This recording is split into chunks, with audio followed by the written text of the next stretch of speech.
கடவுளுடன் காலை வணக்கம். புனித லூக்கா எழுதின செய்தி 10ஆம் அதிகாரம் 38 முதல் 42 வரை உள்ள இறைவார்த்தைகள்.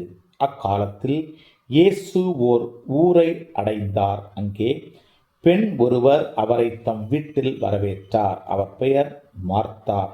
அவருக்கு மரியா என்னும் சகோதரி ஒருவர் இருந்தார். மரியா ஆண்டவருடைய காலடி அருகில் அமர்ந்து அவர் சொல்வதை கேட்டு கொண்டிருந்தார். ஆனால் மார்த்தா பற்பல பணிகள் புரிவதில் பரபரப்பாகி இயேசுவிடம் வந்து, ஆண்டவரே, நான் பணிவிடை செய்ய என் சகோதரி என்னை தனியே விட்டு விட்டாளே, உமக்கு கவலை இல்லையா?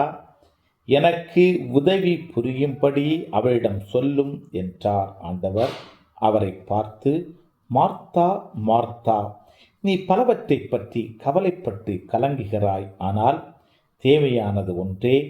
மரியாவோ நல்ல பங்கை தேர்ந்தெடுத்து கொண்டாள். அது அவளிடமிருந்து எடுக்கப்படாது என்றார்.